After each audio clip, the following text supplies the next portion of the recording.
born for greatness, and you were born to win. Every single person in this world was born for a purpose, and every single person has something special to contribute to the world. Every single person has a purpose. Now let me talk about someone we all should know, but a lot of us don't. Helen Keller. If you think you want to give up, or you feel like there's no reason to keep going, let me tell you this story. Close your eyes.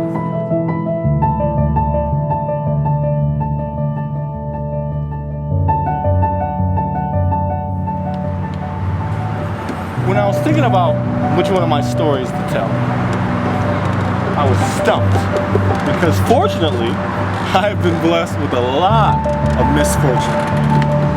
But the year is 1887. Anne Sullivan is visiting her friend Helen Keller. When she went over to Helen's house, she was giving her a gift. She gave her a doll. She grabbed her hand and wrote D-O-L-L on her hand. At the time, Helen had no idea what she was talking about, or what she was doing, should I say. And I could talk about being born to a drug-addicted mother, or being born, as the world would label, a crack baby, or being born in the world's eyes a loser.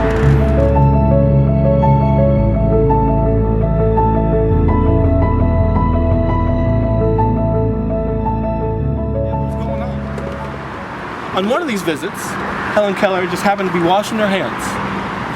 Anne walked up to her, grabbed her hand under water, and wrote water on her hand. Instantly, Helen knew what she was trying to teach her. At that moment right there, she knew that anything was possible. So she went on to become one of the most educated women in her era.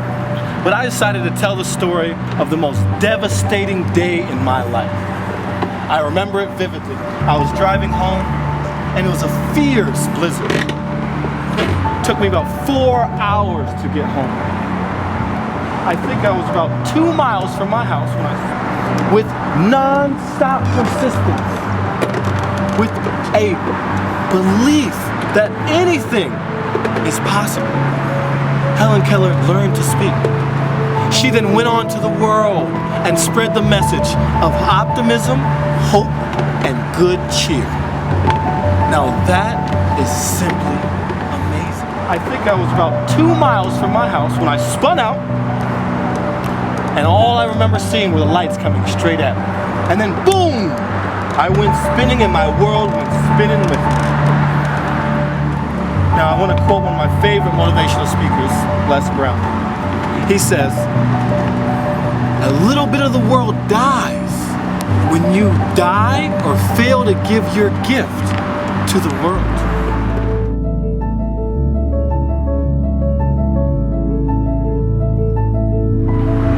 When the paramedics arrived, they advised me to go to the hospital.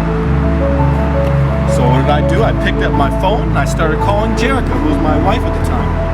And I started calling over and over and over again. I started texting her over and over and over again. And she didn't respond.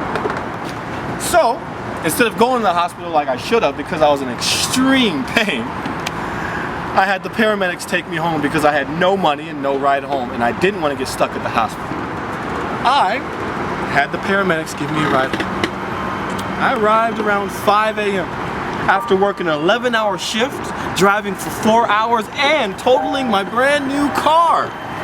All I wanted to do was walk in my house and hug my children. But to my surprise, my house was empty. When I walked in, I saw laying on the kitchen table a note. I walked over, picked up the note. Summed up, it read, "I came back for the wrong reasons. And if you truly love me, you will not fight for me and you will let me go. And let me be happy." Whew. Devastated. That crushed my soul. I just totaled my brand new car. I just lost my wife and my children, the only things I ever loved, the only things I ever cared about. What could I do?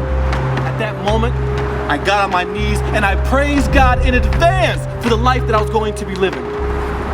Now I had to take the train from state to state was really struggling with how I was going to get to work.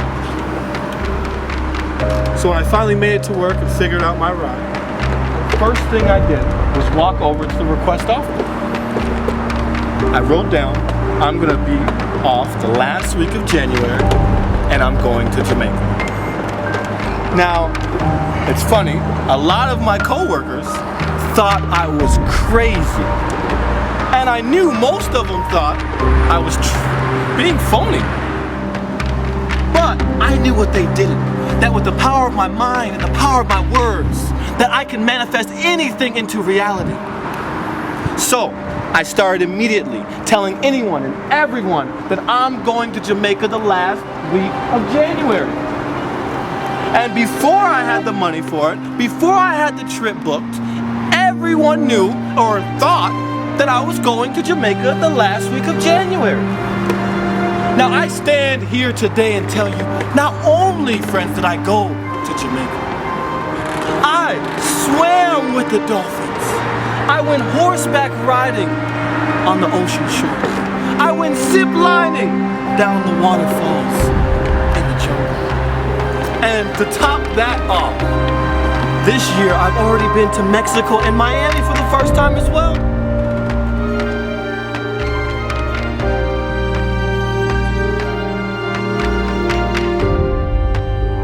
Before I went to Mexico,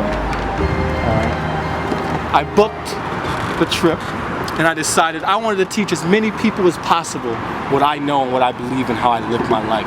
So I launched my brand KUUMBALIFE, so I can inspire as many people as possible to believe that there is nothing impossible. And more than that, to believe and help every single person believe that they were born for a purpose and they have a reason to be here.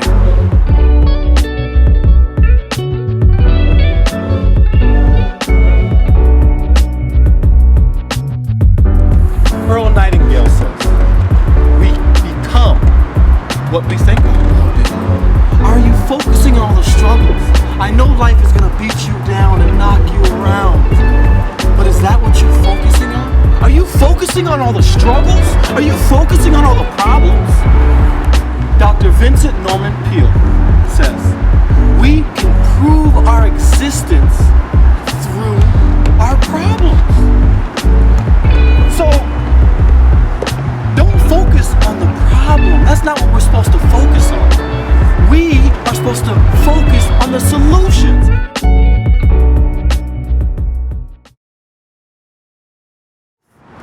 And that is because with every problem, there is always a seed of equivalent solution. Which means that every time there's a problem, if you can focus on keeping a positive mental attitude, then there is always a solution for every problem. The world needs you to figure out your purpose. The world needs you to figure out your passion. We cannot achieve our greatness and we cannot achieve our purpose if we are focusing on all the negativity and all our problems. We have to become today solution conscious. That means when something goes wrong, I'm not going to say, woe is me, I hate my life. I'm going to repeat these affirmations. I'm going to believe in them. I'm going to feel them. So I want you to repeat this after me and believe it. I am great. I am worthy. I am more than enough. I am in control of my thoughts and my actions. I am grateful for who I am and who I can be. I am filled with possibilities and full of joy.